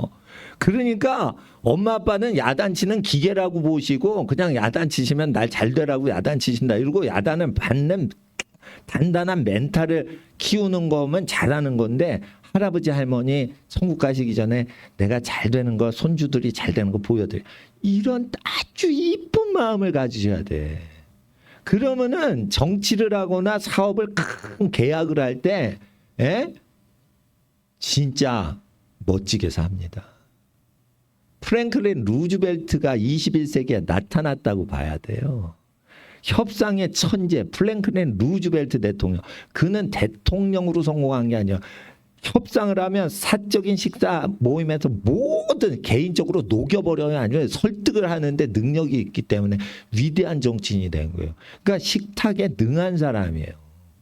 그리고 회의에서는 멋지게 연설만 하면 되는 거예요. 연설도 잘하죠. 그러나 그의 탁월성은 사적으로 두세 명이 밀실에서 식사하면서 결정할 때 상대방 반대편인데 다 녹여서 자기 편으로 만든 거예요. 이건 어떻게 되는 거예요? 안진뱅이 절름발이 소년 프랭클린은 어릴 때부터 집안 어르신의 말씀을 잘 듣고 들어드리고 하면서 높으신 분들하고 얘기를 잘하는 매너 짱인 어린이였기 때문에. 그래서 그의 불행했던 절름발이의 어린 시절에 그게 천하의 최고의 정치 협상가가 되게 해서 2차 대전 때 히틀러가 너무 센데 영국하고 스탈린, 적성국 아니에요. 스탈린, 공산 이념 다른 나라 아니에요. 다 설득을 하는 걸 프랭클린 루즈벨트가 했다는 거예요. 처칠이 스탈린하고 친하질 않아. 프랭클린 루즈벨트는 처칠 수상도 잘 대해주고 스탈린도 잘 대해줘요. 그래가지고 히틀러가 망하는데 기둥이 됐던 사람은 단연코 프랭클린 루즈벨트죠. 그건 테이블에서 나온 거예요. 할아버지 할머니를 높여드리면서 그분의 사랑을 받으면서 난 사랑받는 존재지. 그러니까 이분들에게 내가 기쁜 소식을 전해드리려면 내가 잘 돼야 되는데 그리고는 잘 되잖아요. 그러면은 소식을 할아버지 할머니한테 전화 걸어가지고 딱 할아버지 내가 이거 했어요. 할머니 내가 했어요. 전화하고는 집에 가서 엄마 아빠한테 딱 보여드리라 이거예요. 너무 이쁘죠. 그런 착하고 이쁜 마음이 없어서 사람들이 타락하는 거예요. 그러니까 가족을 소중히 여기는 그 마음으로 국민을 사랑하면은 훌륭한 사람 되는 거죠. 공부할 때 너무 힘들잖아요. 그럴 때 이런 생각을 해보고 공부를 하라. 지쳐 안 지쳐? 안 지쳐. 목사님 24시간 굶었지만 안 지쳐. 왜 그래요? 어린이들 잘 돼야 되니까. 50년 후에 나라를 다스리고 책임질 아이니까 얼마나 잘해. 지금 10살짜리죠. 60세면 국가를 경영하게 돼요. 50년 후에. 그러면 50년 동안 자기 개발한 사람과 50년 전에 먹고 살면 땡이다. 이렇게 밥벌이용으로 직업 선택, 전공 선택하느라 50년 차의 갭이 얼마나 다르겠냐 이거요. 그래프가. 예? 그래프가 50년 후를 생각해서 계속 노력하고 기대에 부응하려고 한 사람은 기대감으로 일을 하지만 자기 밥벌이 내가 내 돈 벌어야지 이러면 부담감으로 어떡하지 돈이 벌려야 되는데 불행감으로 사는 거예요. 돈이 벌리면 벌었다 먹고 살자. 지도자는 안 되는 거예요. 그러니까 전공은 먹고 살는 용이 아닌 거예요. 그래서 뭐든지 돈벌이가 되는 거예요. 자, 이런 게 있어요. 하버드 대학의 경제학자들은 화폐가 돈이라는 개념으로 풀었어요. 시카고 대학의 밀턴 프리드만은 하버드에 있는 사람하고 달랐어요. 돈이요? 돈은요. 교환수당 가치가 없으면 인플레이션 때문에 휴지 조각 되는 거예요. 그래서 돈보다 가치 있는 모든 것은 더 좋은 돈이 될 수 있어요. 라고 가르쳤어요. 아시겠어요? 전공은 그와 같은 거예요. 전공으로 돈을 벌어. 전공으로 사람을 잘 섬기고 사회적 활동에 행복을 느끼는 활동을 해요. 근데 그 전공보다 더 유용한 직업이나 전공이 나오면 그걸 언제든지 사용할 수 있는 인생을 살아야지 전공에 매달리면 안 되는 거예요. 예를 들어 국어국문학과 나오신 분인데 국어 선생님은 너무 많은데 국어 선생님 자리 취직 임용되는 게 하늘의 별 따기야. 바늘구멍 통과야. 그럴 때 한국 사람 대상으로 국어 교육을 시킨다고만 생각하시면 어렵죠. 그러나 우리나라가 지금 전 세계적으로 한국 붐이 일어나니까 영어를 잘해서 내가 국어를 내가 전 세계 사람한테 가르치겠다. 이래가지고 영어를 잘해가지고 간단한 영어, 그러니까 아프리카 사람도 알아듣는 간단 영어로 세계적인 한국어 인터넷 교육 프로그램을 만드는 사람이 되면 그냥 교육부에서 국어국문학과 나왔으니까 국어 선생님 되세요 해서 취직을 의지하는 사람보다 시대가 변했으니까 국문학 공부한 게 장점이 돼서 영문학 전공한 보다 더 위대한 사업가가 될 수 있죠. 시대가 변할 때를 그걸 타고 파도를 타야 되는 거예요. 시대가 변할 때, 자 따라서 시대가 바뀌면 기회가 역전된다. 큰 돈이 들어온다. 큰 명예가 돌아온다. 그런 게 오기 때문에 매너를 잘 갖춰야 되는 거예요. 매너. 그리고 목사님이 전투적으로 어떻게 하니까 신뢰가 되는 것도 있는 거예요. 이것도 어떻게 되냐면 호프집 이태원 나이트클럽 앞에 가서 전도사일 때 열심히 전도하니까 전투력이 생긴 거지. 그러니까 애들이 공부 안 하고 그러면은 그 전투력이 강렬하진 않고 이렇게 사랑만 하시는 전도사님들은 야 공부 못해도 돼. 예수님 잘 믿고 착하면 돼. 이러는데 전투력이 있으면 잘하는데 야 너 그렇게 하면 밥 먹지 마. 야, 우리는 밥 먹을 자격이 있어야 돼. 어머니가 그 밥 고생하시고 아버지가 고생하셨는데, 야, 우리가 그런 식으로 하면 밥 먹어야겠냐? 야, 우리 밥 먹지 말자.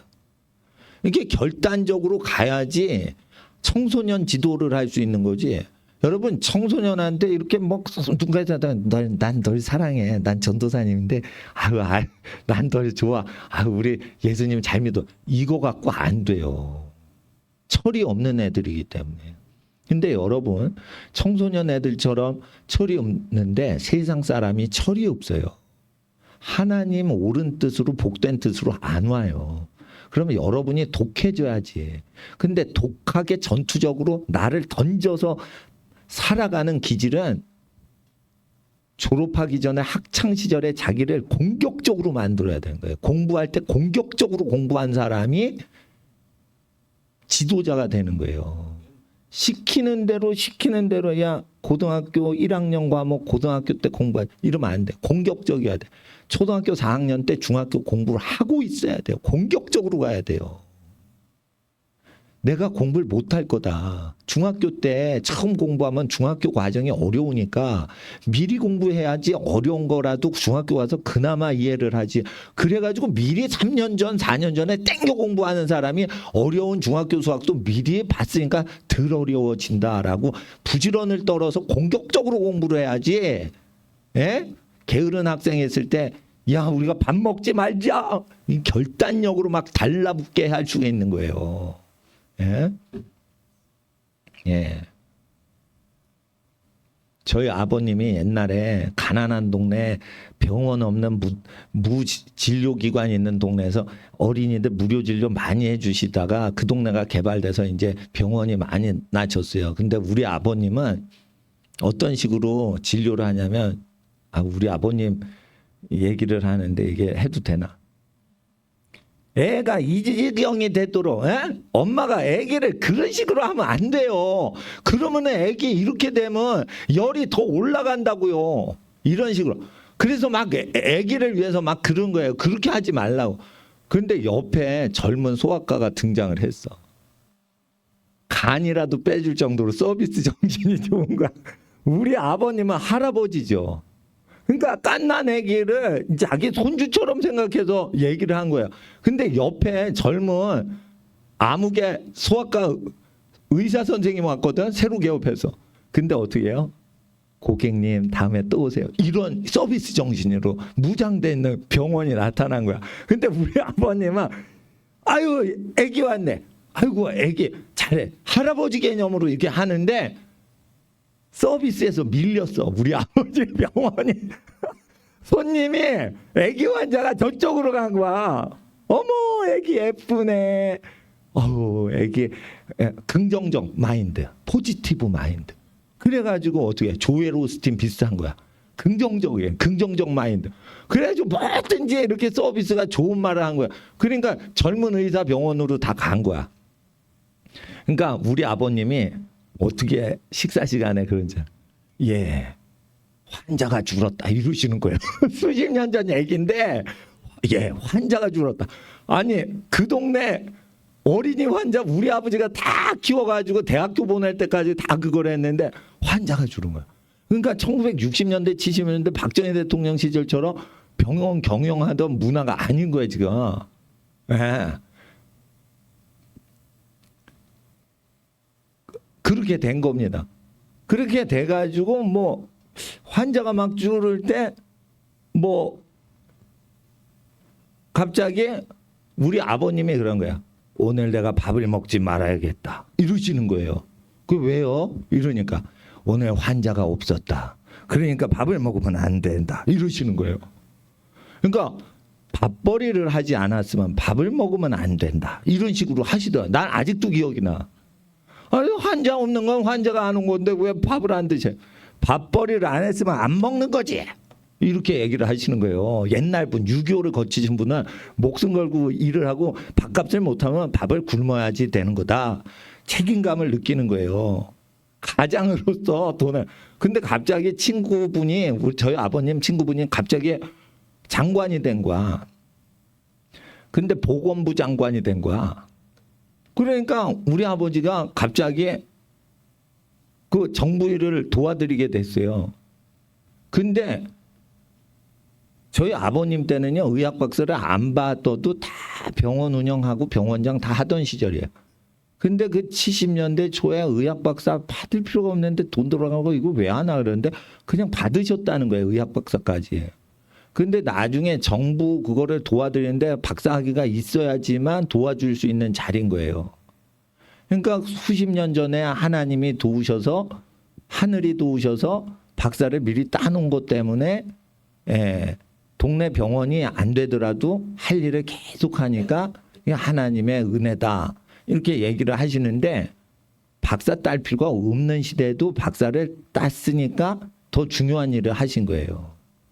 그러니까 여러분이 아유 박사 따면 돈이 나와 떡이 나와 돈만 들어가지 이러면 안 되는 거예요. 그러니까 박사까지 딴다. 근데 너무 장사가 잘 되고 사업이 잘 되면 박사 안 해도 되지만 특별히 뭐 좋은 일이 벌어지지 않으면 그냥 박사 쭉 한다. 이렇게 하는 거예요. 왜 그래요? 고학력 사회니까. 공부 여러분 열심히 하시면 복을 받습니다. 웃으면 복이 와요가 아니고 공부하면 복이 와요. 자, 따라하세요. 공부하면 학생에게 복이 와요. 독하게 공부하자. 공격적으로 공부하자. 배가 고파도 고프지 않아요. 목사님 그러거든. 이게 학생들 잘 되게 이렇게 훈육을 하면 배가 고파도 고프지 않아요. 힘이 안 딸려. 왜 그러죠? 하나님은 굶더라도 힘을 내라고 하시는 거예요. 왜? 청소년들이 그렇게 귀하니까. 기도 5분만 하고 집에 갑니다. 하나님 앞에 여름철에 공부하기 제일 힘듭니다. 그래서 에어컨 틀고 열심히 공부하는 게 제일 편하게 여름 지내는 거예요. 하나님 5분 동안 기도할 때 성령으로 부지런을 하나님께 바치게 하여 주시옵소서. 게으름은 떠나갈지어다. 우리 주 예수님의 이름으로 우리 주여 부르짖고 5분 기도하겠습니다. 주여 주여